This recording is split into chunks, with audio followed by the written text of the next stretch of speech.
Is this some kind of joke, old man? Lance Corporal Tyler Brooks couldn't hide his smirk as he stared at the elderly Hispanic gentleman standing at the entrance to the Marine Corps training facility. The man was maybe 5'6", with silver hair, weathered hands, and kind brown eyes behind wire-rimmed glasses. He wore a simple polo shirt, khaki pants, and carried a worn rifle case that looked like it had seen better decades. "I'm here for my grandson's graduation ceremony," the old man replied calmly, his voice carrying a slight accent that spoke of generations rooted in American soil. "Roberto Martinez. He's completing infantry training today." Brooks glanced at the rifle case with undisguised amusement. Behind him, 3 other young Marines had gathered, drawn by what appeared to be entertainment in the making. The morning sun beat down on Camp Pendleton's main training complex, where families were arriving for the ceremony that would transform recruits into Marines. "Sir, you can't bring weapons onto the base," said Corporal Jake Morrison, a 2-3-year-old with 2 years of service and an attitude that suggested he knew everything about military protocol. "This isn't some Wild West show." The elderly man, Robert Rodriguez, though none of them had bothered to ask his name, smiled patiently. "I have all the proper paperwork, son. Called ahead, spoke to your commanding officer. This rifle is being donated to the unit." Private First Class Danny Chin peered at the case with curious disdain. "What is it, like a World War II antique or something?" "My great-grandfather had one of those replica rifles from a pawn shop." "M16A2, Robert replied simply. "Service rifle, Desert Storm era." The Marines exchanged glances that ranged from amused to incredulous. Brooks let out a short laugh. "Desert Storm? Dude, that was like 30 years ago. Those things are museum pieces now." "Ancient history," agreed Morrison. "We're using M4S now. Advanced optics, modern firing systems. That thing probably doesn't even fire anymore." Robert said nothing, just adjusted his grip on the rifle case. Around them, other families streamed toward the ceremony staging area, proud parents, nervous siblings, grandparents with cameras. But this group of young warriors was more interested in the entertainment value of an old man with outdated equipment. Staff Sergeant Mike Williams approached from the administrative building, clipboard in hand. At 34, he was older than the others, a combat veteran himself with deployments to Afghanistan. He'd been watching the interaction with growing unease.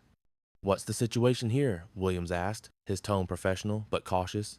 "This gentleman wants to donate an old rifle to the unit," Brooks explained, barely containing his amusement. "Says it's from Desert Storm." Williams looked at Robert more carefully. There was something about the way the old man stood, not with the slight stoop of age, but with military bearing that decades of civilian life couldn't quite erase. "Sir, you said you served?" "First Armored Division," Robert replied. "Tank Commander, Operation Desert Saber." Chen snorted. "Tank Commander? What, like you drove around in the desert for a few months?" The dismissal was casual, cruel in its ignorance. These young Marines had grown up with images of modern warfare, urban combat, counterinsurgency, complex operations that lasted years. To them, Desert Storm was ancient history, a brief conflict that older people sometimes mentioned in passing. But Williams had studied military history. He knew what Operation Desert Saber was, the ground offensive that had lasted exactly 100 hours and fundamentally changed the nature of modern warfare. He also knew that the 1st Armored Division had spearheaded some of the most decisive tank battles in military history. "Sergeant Rodriguez," Williams said, reading the name from his paperwork. "Your grandson's about to graduate. You must be proud." "Very proud," Robert confirmed. "5 generations of my family have served in the American military. Roberto is continuing the tradition." Morrison rolled his eyes. "Yeah, well, things are different now, Pops. Modern Marines use modern equipment. That antique rifle of yours might be nice for a display case, but it's not exactly relevant to today's military." "Is that so?" Robert asked quietly. "Oh yeah," Brooks chimed in, warming to his subject. "We train with live fire exercises, advanced marksmanship protocols, computer-assisted targeting systems. That old M16 probably can't even hit a target at 200 meters." Williams felt the conversation heading in a dangerous direction. Something in Robert's calm demeanor suggested depths these young Marines couldn't fathom. Perhaps we should focus on getting to the ceremony. Actually, Robert interrupted gently, would it be possible to verify the rifle's condition before the donation? I'd hate to give your unit something that wasn't functional. The request hung in the air like a challenge. Chen laughed outright. You want to test fire that thing? Sir, with all due respect, modern marksmanship isn't something you just pick up after 30 years of retirement. Maybe we should let him try, Brooks suggested with barely concealed glee. Could be entertaining. Show him how real Marines shoot. Williams wanted to object, but he also recognized an opportunity to teach these young men a lesson about assumptions and respect. The range is active this morning. If Sergeant Rodriguez wants to verify his donation, I'd appreciate that, Robert said simply. 20 minutes later, the group stood at firing position Charlie, a 300-meter range used for precision marksmanship training. Other Marines were conducting exercises on adjacent lanes, the sharp crack of rifle fire punctuating the morning air. Robert opened his case with slow, deliberate care. The rifle inside was clearly well maintained. The metal showed honest wear but no rust. The stock bore scuffs that spoke of hard use rather than neglect. It was, unmistakably, a genuine M16A2 from the late 1982nd military production. Huh, Morrison admitted grudgingly. It's actually real military issue. Of course it's real, Robert replied, lifting the rifle with practiced ease. Carried it for 13 months in Saudi Arabia, Kuwait, and Iraq. Brooks was already setting up his own M4 carbine on the adjacent firing point. Tell you what, Gramps, let's make this interesting. We both shoot at 300 meters. See how that museum piece stacks up against modern equipment. The challenge was issued with the casual confidence of youth. Brooks was the company's designated marksman, winner of multiple shooting competitions, holder of the base record for cold bore accuracy. In his mind, this was going to be a gentle but definitive demonstration of why the military had moved on from ancient weapon systems. Williams handed Robert hearing protection and safety glasses, noting how naturally the old man accepted them. Sir, when was the last time you fired this weapon? This specific rifle, Robert considered. March 2nd, 1991, outside Kuwait City. Chen did quick math in his head. Dude, that's over 30 years ago. 33 years, 4 months, 16 days. Robert confirmed with precision that made Williams raise an eyebrow. The range safety officer, attracted by the unusual activity, approached their position. We, conducting some kind of historical demonstration? Something like that, Williams replied. Sergeant Rodriguez is testing a donation rifle. Robert had been quietly inspecting his M16A2, checking the action, testing the trigger pull, examining the iron sights with the methodical precision of someone who knew the weapon intimately. He hadn't asked for scope attachments, modern optics, or any of the advanced accessories the young Marines took for granted. Ready when you are, he announced. Brooks was already in position, his M4 equipped with an advanced combat optical gun sight, adjustable buttstock, and ergonomic grip modifications. He looked like a poster image for modern military technology. Standard target, 300 meters, the range safety officer called. 10 rounds, slow fire for accuracy. Brooks fired first, taking his time, using his breathing techniques and the precision training that had made him a champion. His shots formed a respectable grouping in the 8 and 9 rings with 2 10 seconds. It was solid performance that would have earned praise from any instructor. Nice shooting, Williams acknowledged. Your turn, Sergeant Rodriguez. Robert approached the firing line with unhurried movements. He assumed a shooting position that looked textbook perfect, but somehow different, more natural, more integrated.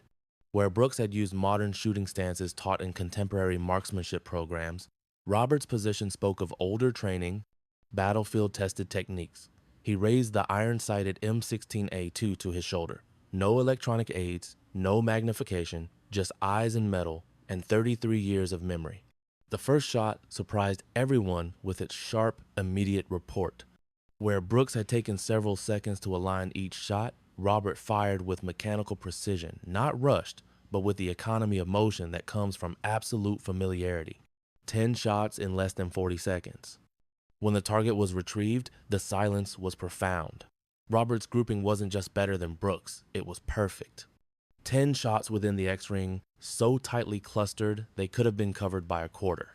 Brooks stared at the target, then at his own respectable but clearly inferior performance.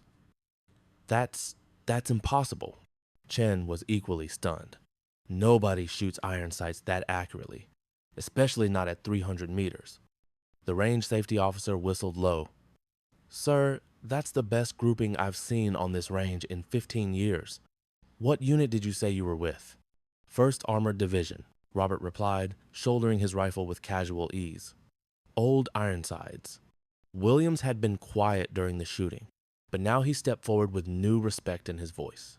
Sergeant Rodriguez, Operation Desert Saber, was the ground offensive phase of Desert Storm. Your division was part of the left hook that flanked the Iraqi Republican Guard. That's correct, Robert confirmed.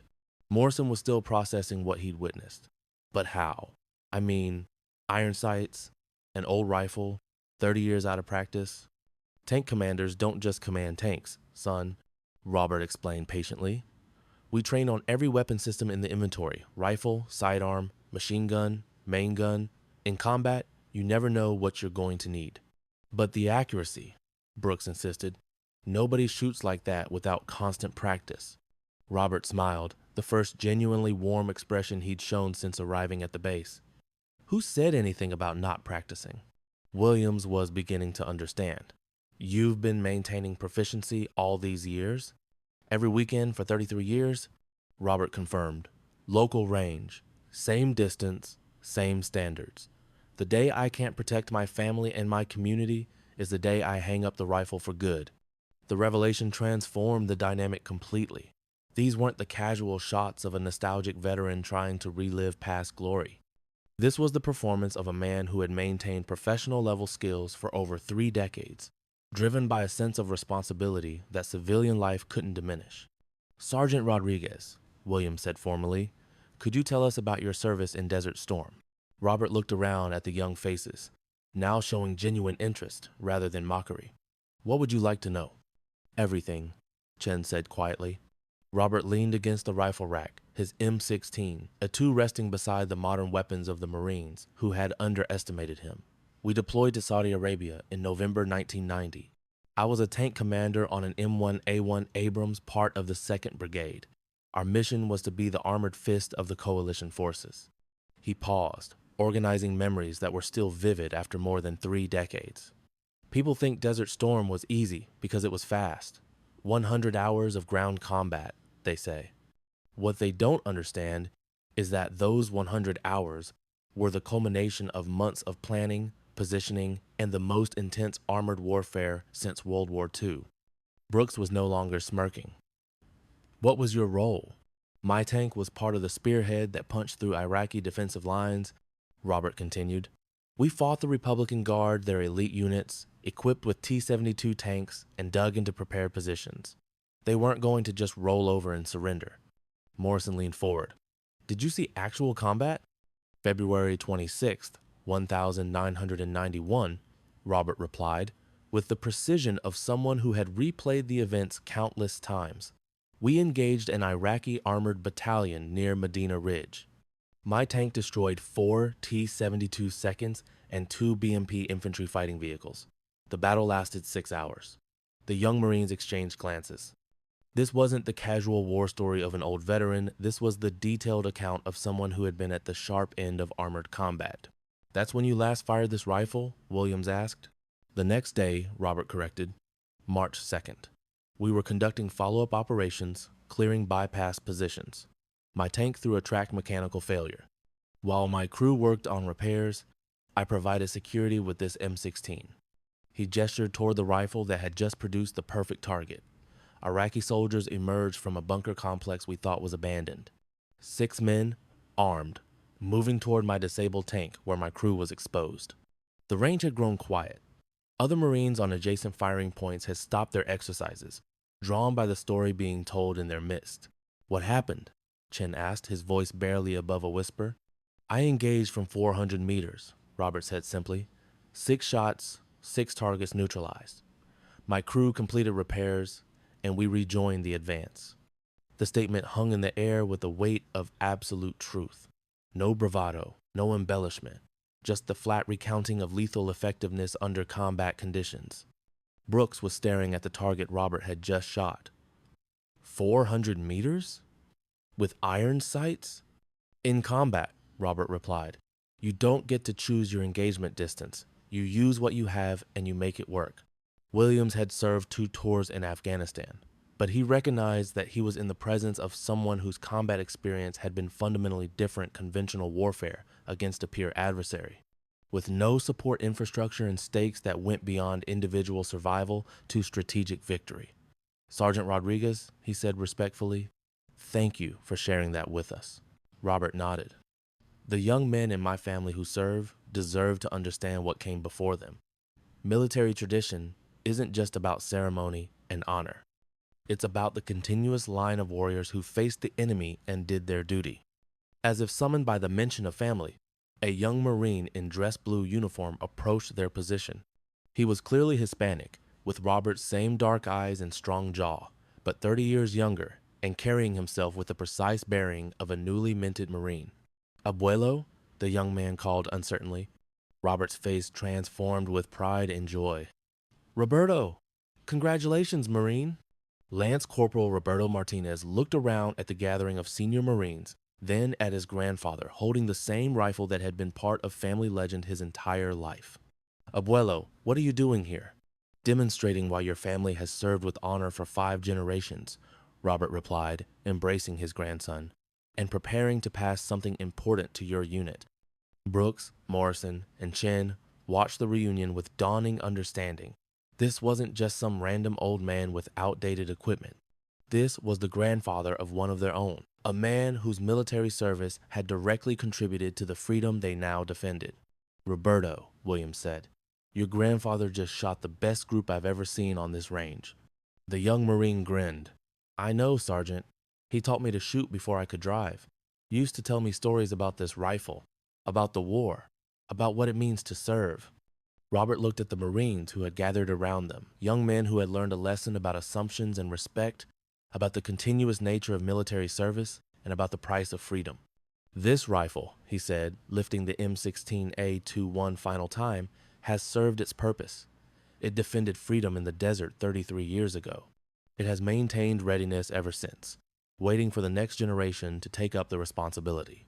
He formally presented the weapon to Williams. Staff Sergeant, I'm donating this rifle to Roberto's unit. Not as a museum piece, but as a reminder that freedom isn't free, and that every generation must be prepared to pay its price. Williams accepted the rifle with ceremony appropriate to its significance. Sergeant Rodriguez, this weapon will be maintained in honor of your service and the service of all Desert Storm veterans. And, he added, looking at Brooks, Morrison, and Chen, it will remind us all that capability and wisdom aren't limited by age, and that respect is earned through actions, not appearances. As the group prepared to leave for the graduation ceremony, Chen approached Robert hesitantly. Sir, I owe you an apology. We all do. We had no right to mock you or your service. Robert placed a hand on the young Marine's shoulder. Son, you don't owe me an apology. You owe it to yourselves to remember that every veteran you meet carries stories and skills you can't imagine. Learn from them before they're gone. Brooks, humbled by his defeat on the range and the lesson that followed, asked, Sir, would you be willing to share more of your experiences with us? Maybe help with our marksmanship training? Robert considered the request. If your commanding officer approves, I'd be honored. But remember, I'm not here to replace your training or your instructors. I'm here to connect you to the warriors who came before, and to remind you that the skills you're learning aren't just for competition. They're for the defense of everything we hold dear. The graduation ceremony that followed was more meaningful for everyone who had witnessed the morning's events. As Roberto Martinez received his Eagle, Globe, and Anchor, officially becoming a United States Marine, his grandfather stood with tears of pride in his eyes, knowing that the tradition would continue. The M16A2 found a place of honor in the unit's ready room, mounted alongside a plaque that read, Donated by Sergeant Roberto Rodriguez, 1st Armored Division, Desert Storm Veteran. Freedom isn't free, and every generation must be prepared to pay its price.